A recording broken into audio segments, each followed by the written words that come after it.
සුබ දවසක් ඔයාලා හැමදෙනෙක්ටම. ඉතින් ඔයාලට මතක ඇති අපි C# වල තියෙන ඔපරේටර්ස් ගැන තමයි සාකච්ඡා කරමින් හිටියේ. අපි මේ වෙනකොට arithmetic සහ assignment කියන ඔපරේටර්ස් දෙක ගැන කතා කරලා තිනවා. අද අපි යනවා කතා කරන්න comparison operators ගැන. හරි.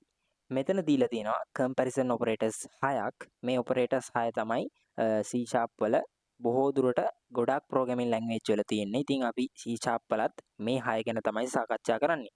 ඉතින් equal, not equal, greater than, less than, greater than no equal, ඒ වගේම less than no equal කියන 6 ගැන අපි සාකච්ඡා කරන්න යමු කෝඩ් එකට. මේවා කොහොමද පාවිච්චි වෙන්නේ කියලා බලන්න. හරි. මට මුලින්ම variable දෙකක් ඕන වෙනවා. ඉතින් ඔයා දන්නවා මේ ඔපරේටර් එකේ නම comparison. comparison කියන්නේ සංසන්දනය කරනවා. ඉතින් සංසන්දනය කරන්න නම් අවම වශයෙන් මට අවශ්‍ය වෙනවා variable දෙකක්. ඉතින් මම මුලින්ම integer type එකේ variable එකක් හදා ගන්නවා x කියලා සමානයි මම 10යි කියලා දෙනවා.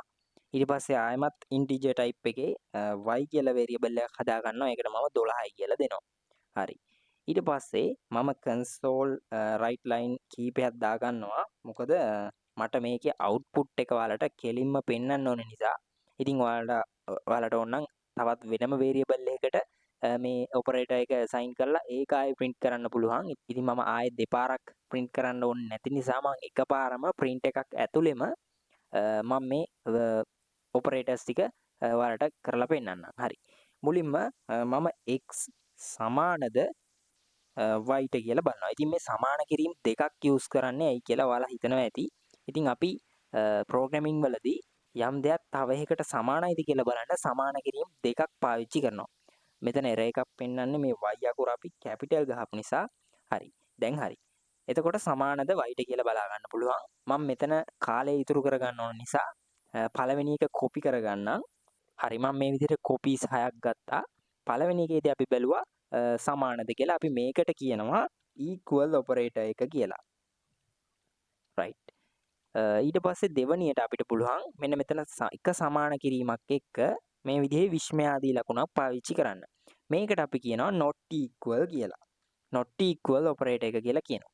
ඊට පස්සේ ඊළඟ එකේදී මට පුළුවන් පාවිච්චි කරන්න මෙන්න මේ වගේ දෙයක් x විශාලද y ට. ඔයාලට මතක ඇති ගණිතයේදී ඔයාලා ඉගෙන ගත්තා මෙන්න මේ පොඩි කුරුළු හොට වගේ මාක් එක මේකේ කට ඇරිලා තියෙන පැත්තට තමයි විශාලත්වය බලන්නේ. ඉතින් මෙතනදී x විශාලද y ට කියලා ගන්න පුළුවන්. මේකට අපි කියනවා greater than එක කියලා. greater than operator එක කියලා. ඊට පස්සේ මට පුළුවන් අරකෙම අනිත් පැත්ත less than operator එක. මේකෙන් ඉතින් කියවෙන්නේ x කුඩයිද y ට කියලා.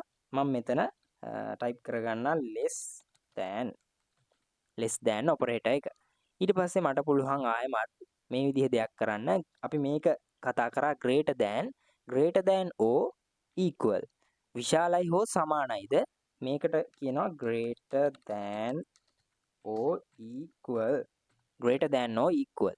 ඊට පස්සේ මේකේ අනිත් පැත්ත අපිට ගන්න පුළුවන් less than or equal. විශාලයි හෝ සමානයිද?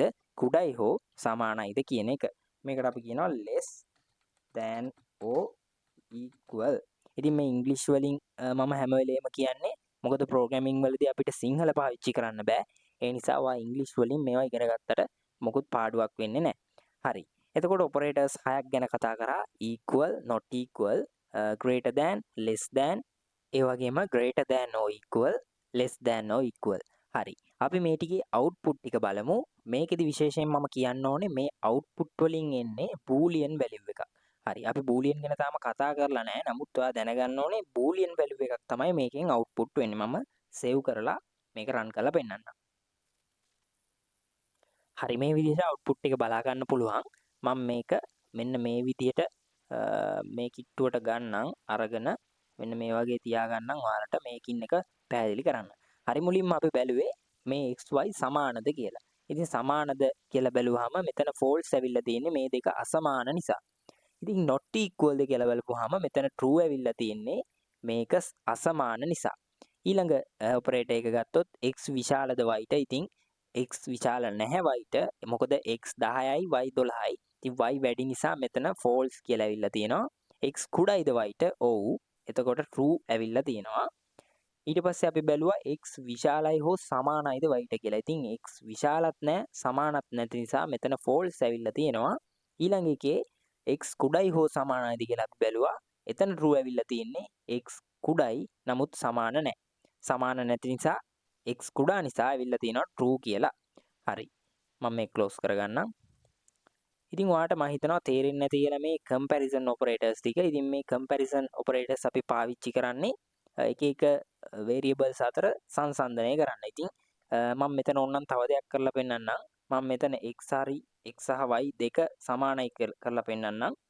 දැන් output එක බැලුවොත් අපි හරි. එතකොට මෙතන ඔයාලට බලා ගන්න පුළුවන් පළවෙනි එක true කියලා ඇවිල්ලා තියෙනවා x සමාන නිසා. හරි. ඉතින් ඔයාලට ওই විදිහට කැමති දෙයක් try කරලා බලන්න පුළුවන් මේ විදිහේ variable දෙකක් හදාගෙන. ඉතින් මම දැනට ඔයාලට මේ operators 6 කියලා දුන්නා. ඉතින් ඔයාලට මේ operators වලින් වැඩ ගන්න ඉස්සරහදී ගොඩක් program අපි ලියනවා. if else statement වගේ දේවල් අපි ලියනකොට මෙන්න මේ comparison operators ඒ වගේම logical operators අපිට වැදගත් වෙනවා. ඉතින් අපි ඒවා ඉස්සරහදී කතා කරමු. දැනට ඔයා මේ ටික practice කරලා තියාගන්න.